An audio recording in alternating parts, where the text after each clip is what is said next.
une de l'actualité, le RIF, Rassemblement international des femmes, organisé par le ministère catholique d'évangélisation, a connu sa 6e édition du 4 au 6 août dernier.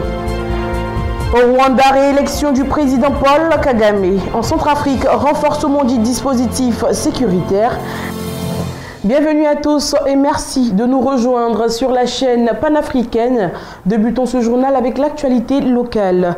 Le RIF, Rassemblement international des femmes, organisé par le ministère catholique d'évangélisation des femmes MICEF, a connu sa 6e édition du 4 au 6 août dernier. Ce RIF, 6e édition, avait pour thème « Femmes, couronne de gloire, vis ton appel ». Voici un compte rendu de la première journée.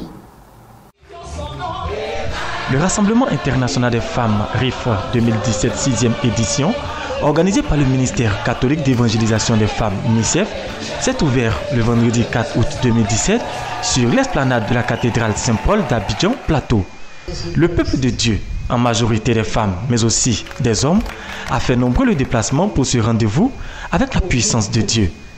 Des moments d'adoration et de louange ont plongé l'assistance dans une atmosphère spirituelle avant que différentes allocutions de la responsable du MICEF Yvette Niamke, la marraine Kakou Marceau et le frère Clément Akobé du Divin Amour ne soulignent l'importance de la femme dans l'église de Jésus.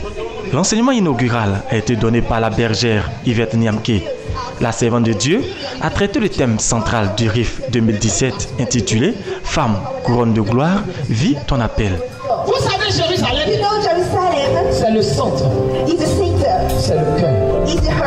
Et Sion, c'est l'alliance. Si Jérusalem désire le signe intérieur, Sion lui révèle le signe extérieur.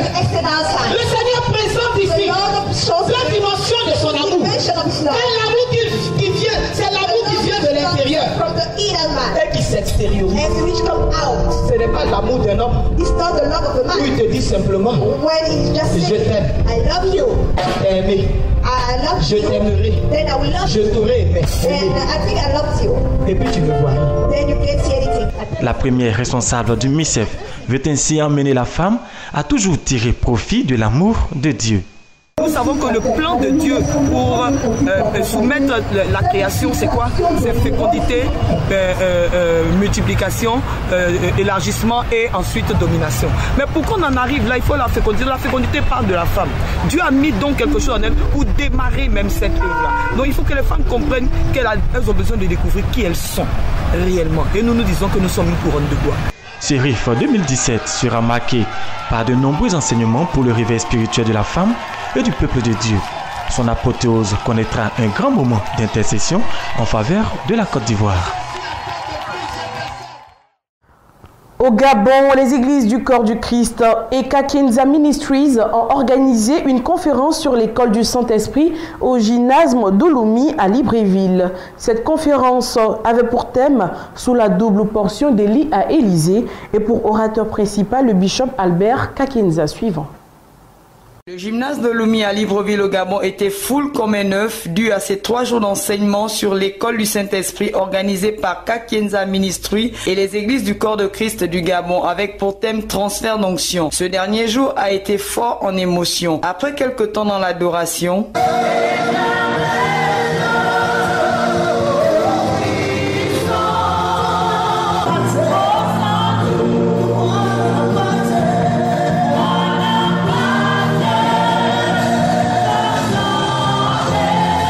le général bishop Kakenza Albert a édifié l'assemblée sur la double portion d'entre Élie et Élysée.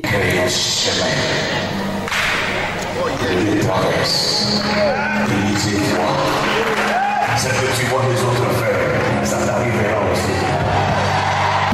Élysée, il est là, il a mon chapeau. Il a personne. Il déchire. C'est Dieu avec lui. Ce soir, le manteau de Dieu est là. Déchire le Dieu avec toi. Déchire la mauvaise vie. Déchire les mensonges dans ta vie. Déchire l'escroquerie dans ta vie. Déchire l'impudicité. Déchire la prostitution. Déchire ces choses. Et l'onction de Dieu, la descente de toi.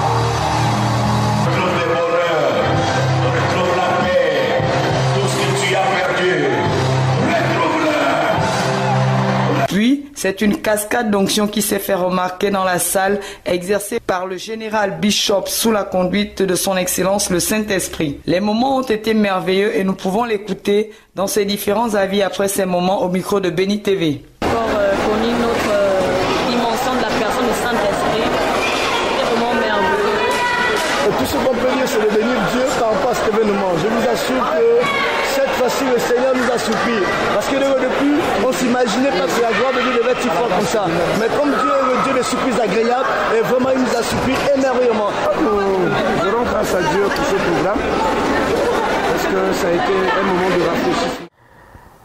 Le MEG, ministère d'évangélisation et des guérisons à Port-Gentil, a tenu la deuxième session du Healing School ou l'école de guérison. Ce temps de rencontre avec Dieu avait pour thème « Équipé pour prospérer ».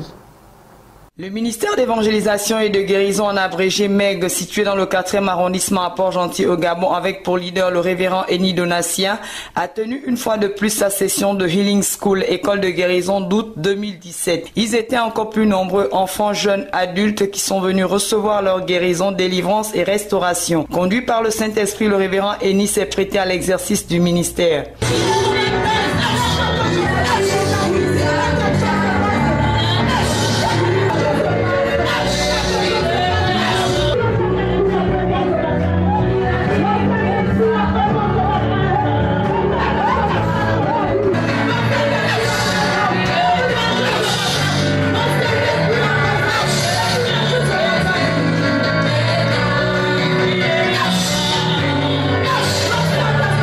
Puis, un temps de partage s'est fait et c'est le livre de Matthieu au chapitre 25, verset 14-30 qui a été l'appui sur lequel le révérend a édifié le peuple avec comme pour thème « Équipé pour prospérer ». Vous avez été équipés, vous avez été investis, mes frères et sœurs, et pour réussir. Dieu a donné à chacun de nous l'opportunité de faire des grandes choses. Alors, à partir de ce instant, chacun de nous a une responsabilité à gérer le talent que Dieu a donné. Chacun de nous a une responsabilité de faire prospérer le talent que Dieu a donné. Dites Amen. Gère ton talent. Peut-être c'est la gestion du foyer. Gère ton talent. Peut-être c'est la gestion d'une église locale. Gère ton talent. Peut-être c'est dans une entreprise. Peut-être c'est dans un commerce. Peut-être c'est dans un business. Dieu t'a donné ce talent. Gère. Parce que c'est ta responsabilité. Et écoute-moi bien, tu dois prospérer. Dis-toi quoi, Amen. Tu dois prospérer. La missionnaire Khadija au micro de Béni TV. C'était très édifiant, c'était waouh, c'était un culte vraiment magnifique. Et nous avons été édifiés et nous sommes équipés pour faire des progrès dans le monde. Toujours au Gabon, le prophète Charles Aka a procédé à l'ouverture d'une nouvelle église. Le nouveau temple édifié à la gloire de Dieu se situe à Ouboué, à Libreville. Regardons ce reportage. C'est du côté d'Amboué au charbonnage à Libreville au Gabon que le ministère international Christ en moi par la grâce de Dieu a ouvert une nouvelle branche. Comme toujours fidèle à son appel, le général prophète Charles Aka, leader du dit ministère, a édifié le peuple présent ce dimanche avec les saintes écritures. Il ne commet pas, c'est-à-dire je suis même sa côté. Il est dans l'église, mais il fait de mauvaises choses. Il est dans l'église, il fume des chambres. Il est dans l'église, il fume cigarette. Il est dans l'église, c'est la porte qui devait voir son premier objectif. C'est-à-dire que chaque nuit où les gens se connectent pour prier pour cesser la force de Dieu. Lui, il est dans boîte de nuit en train de danser. Mazouka, pour bien danser, bien aimé. Nous, on danse à l'église pour élever notre Dieu. Car on sait que tout chose a sa fin.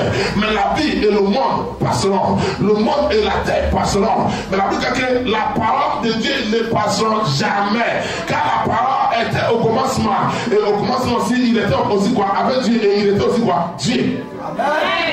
Au ciel, il n'y a pas la mort. Au ciel, il n'y a pas de payer essence pour mettre dans ta voiture avant que tu démarres ta voiture. Tout ce qui est assis sous terre est vient au ciel. Et c'est gratuit. Puis, un moment de prière intense pour bousculer le méchant qui dérange les enfants de Dieu. Et l'heure des prophéties claires et précises se sont fait entendre accompagnées de délivrance. Je vois quand tu dors. Maintenant, quand tu dormais, je vois l'élastique qui est monté sous le lit. Où tu dormais. Et il t'a envahi tout ton corps. Des asticots. L'autre asticots comme ça. Tu comprends ce qu'il dit là? Mais aujourd'hui, Dieu va te sauver. Amen. Quiconque c'est à te tuer, mon Dieu, tu vas le faire mourir à ta place au nom de Jésus-Christ. Fais ça. Père, merci. Si tu as amené, tu sais pourquoi tu as amené. Au nom de Jésus. Que ce qui est dans son ventre, qui t'a amené loin, soit disparu au nom de Jésus-Christ. En Afrique, à présent, le président rwandais Paul Kagame a été réélu à la tête de son pays pour un nouveau mandat. Au pouvoir depuis 23 ans, Paul Kagame est crédité de près de 98% des voix, score reconnu par ses deux challengers.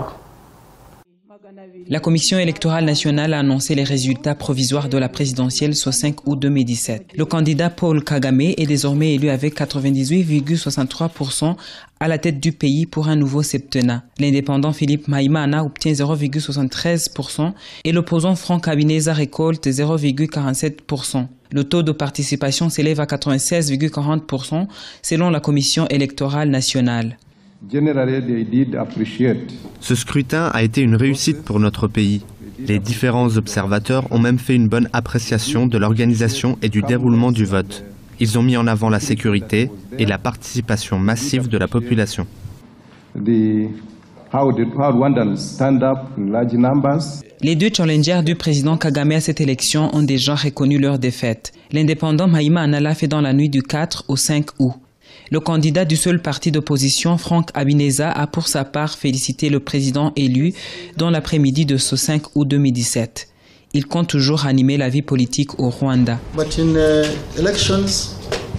On espérait remporter cette élection et cela n'a pas été le cas. Nos félicitations vont à l'endroit du vainqueur. Nous sommes cependant un parti politique bien organisé, donc on continuera nos activités politiques. Nous n'abandonnerons jamais cette lutte.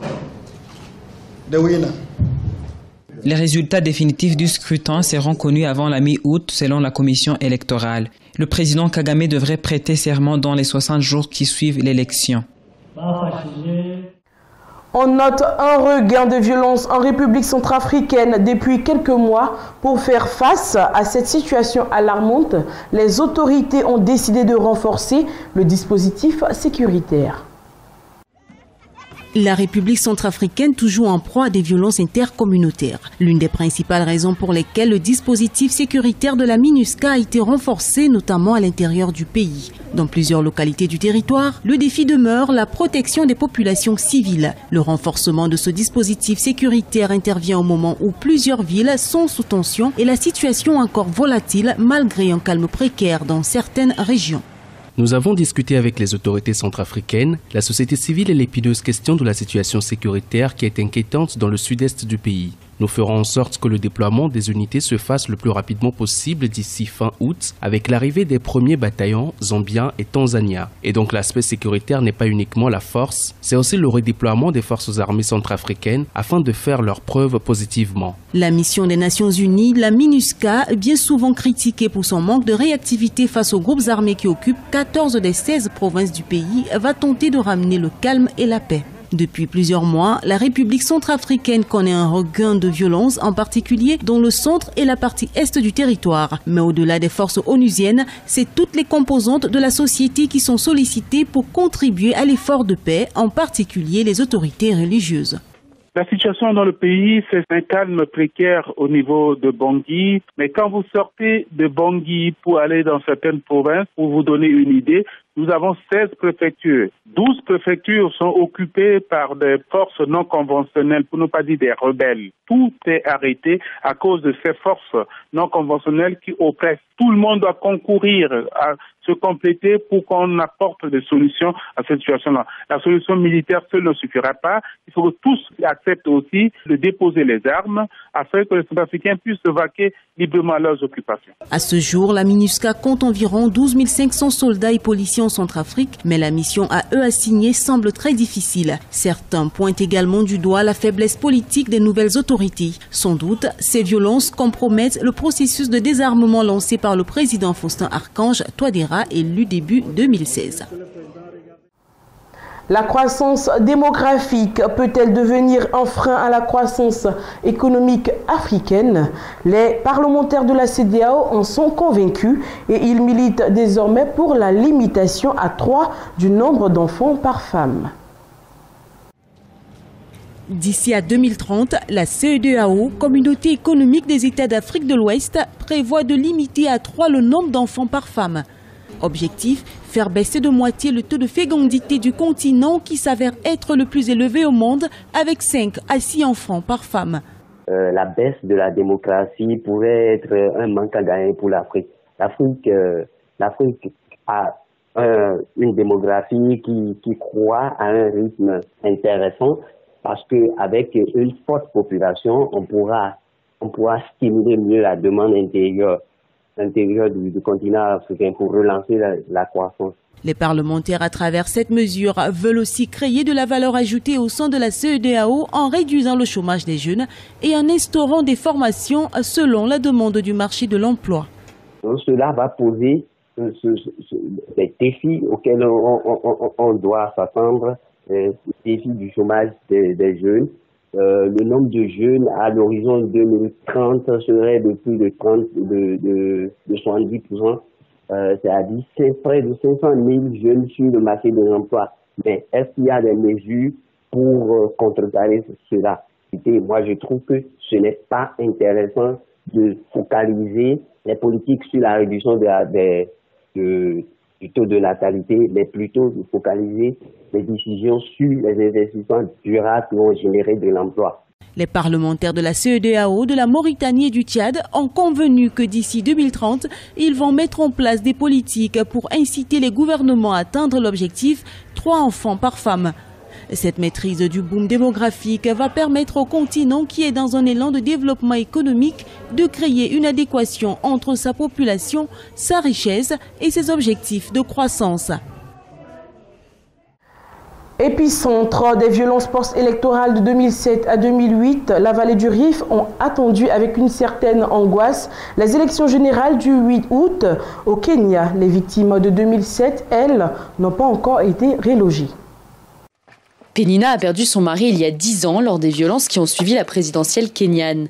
La réélection contestée de Mwai Kibaki en décembre 2007 a dégénéré en violences politico-ethniques qui en 2 mois ont fait plus de 1100 morts et 600 000 déplacés. Les souvenirs de ces violences sont encore douloureux.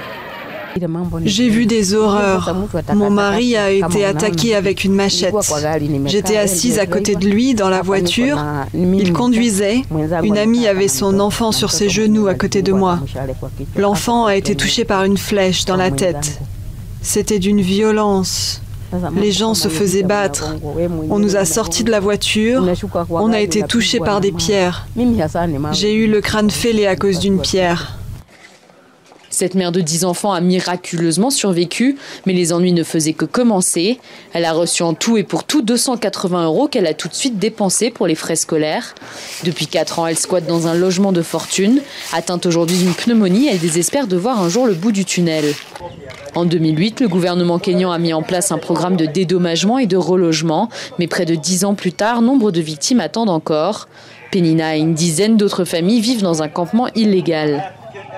On nous avait dit que cette terre serait partagée entre nous, mais il n'y a toujours rien. Cela fait des années qu'on attend. La vallée du Rift au centre du Kenya a été le foyer des affrontements les plus violents du pays entre les 2 principaux groupes ethniques, les Kikuyu et les Kalenjin. Cette année, dans le comté de Nakuru, au nord-ouest de la capitale Nairobi, aucun incident sérieux n'a été enregistré avant le scrutin, mais l'inquiétude est perceptible. Si c'est juste et équitable, il n'y aura pas de violence. Mais je vous assure, si c'est truqué, il y en aura. Les 2 ethnies sont aujourd'hui alliées au pouvoir, mais la vallée du Rift reste instable. 7 des 19 points chauds identifiés pour les élections sont situés dans cette région. À l'international, la situation reste toujours facile pour les migrants qui ont décidé de rester près du démantèlement du camp de migrants de Calais. Ce bidonville, détruit en octobre dernier, rassemblait à peu près 6 000 migrants. 9 mois après le démantèlement de la jungle de Calais, la situation reste toujours très délicate. Le bidonville rassemblait encore en octobre dernier près de 6 000 migrants. Aujourd'hui, les tentes et les abris ont disparu, mais la situation demeure difficile pour ceux qui ont décidé de rester près du port français dans l'espoir de rejoindre le Royaume-Uni. Pour Christian Salomé, président de l'association L'Auberge des Migrants, les tensions se sont même aggravées. Le démantèlement du camp, c'est une grande histoire. D'abord, dans ce camp, 60% des gens étaient des gens qui voulaient rester en France. Alors qu'actuellement, à Calais, il y a uniquement des gens qui veulent aller en Angleterre et aller le plus vite possible en Angleterre. C'est d'autant plus fort qu'ils n'ont aucun moyen de s'abriter la nuit. Leurs couvertures, leurs duvets sont jetés dans le canal que vous voyez derrière vous toutes les nuits ou tous les matins. Donc il y a vraiment une pression pour qu'ils passent le plus vite possible. Le président français Emmanuel Macron souhaite qu'il n'y ait plus de campements de rue d'ici la fin de l'année. À propos de Calais, le ministre de l'Intérieur, Gérard Collomb, estime que la ville portuaire ne devrait plus être un abcès de fixation. Mais pour les migrants, la situation est encore plus difficile, comme l'explique Khalid lors d'une interview exclusive pour Euronews. La différence est énorme avec la jungle. Là-bas, les policiers ne nous attaquaient pas tous les jours. Là-bas, il y avait des maisons, des tentes bien posées, de la nourriture, on avait tout là-bas. Il y avait des douches, des toilettes, la mosquée et même un endroit pour manger. On avait tout. Ici, il n'y a rien, pas de toilettes, ni de douche, ni un endroit pour dormir, ni même un plat pour manger. Pour les bénévoles et les associations humanitaires, cette situation a pour objectif de pousser les migrants à quitter la ville. En Europe, la justice française a condamné mardi à 4 mois de prison avec sursis l'agriculteur militant Cédric Héroux. Il est poursuivi pour avoir aidé des migrants. Il y a quelques jours encore, Cédric Héroux accueillait des migrants dans un campement aménagé dans sa propriété des Alpes-Maritimes, situé à moins de 10 km de la frontière italienne. Je fais rien d'exceptionnel. Je prends des gens en stop à Vintimille qui ont mal à la jambe, qui ont mal quelque part, qui me demandent de l'aide, je les aide, je les emmène à la maison. Cette figure d'une association d'aide aux migrants est condamnée pour aide à l'immigration clandestine. Sa première arrestation remonte à octobre 2016 pour avoir abrité des migrants dans un bâtiment désaffecté de la SNCF. Il est finalement condamné en première instance à 3 000 € d'amende avec sursis pour le seul fait d'avoir pris en stop des migrants en Italie. En juin dernier, le parquet d'Aix-en-Provence requiert en appel 8 mois de prison avec sursis. La cour d'appel des Bouches-du-Rhône a rendu son arrêt ce mardi. Cédric Héroux est finalement condamné à 4 mois de prison avec sursis. Avec de meilleurs salaires et plus d'opportunités d'emploi, l'Allemagne est devenue l'Eldorado des jeunes européens en quête d'emploi. Face à la crise, les jeunes d'Europe du Sud sont nombreux à tenter leur chance. Regardez. Si José, 31 ans, porte aussi bien la culotte de peau et joue à la perfection de la trompette, c'est parce qu'il est bavarois d'adoption. Cet Espagnol de 31 ans est apprenti électricien dans une petite entreprise à la frontière autrichienne et a dû se mettre à travailler en allemand. Peut-être que certains de mes collègues manquent parfois un peu de patience, mais bon, je peux comprendre. José a quitté Albacete au sud de l'Espagne sur les conseils de son agence pour l'emploi dans l'espoir de se former et de trouver du travail en Allemagne. Entre 2010 et 2015, près de 40 000 de ses compatriotes ont fait de même, tout comme de jeunes Grecs, Italiens ou Portugais, effrayés par les énormes taux de chômage dans leur pays. José, lui, ne regrette pas son choix. Il n'y a pas de futur en Espagne. Moi, je recommande aux jeunes de suivre une formation ici. C'est une très bonne chose. En 2013, Berlin et Madrid ont signé un accord réservant chaque année 5000 places de formation ou de postes stables aux jeunes Espagnols.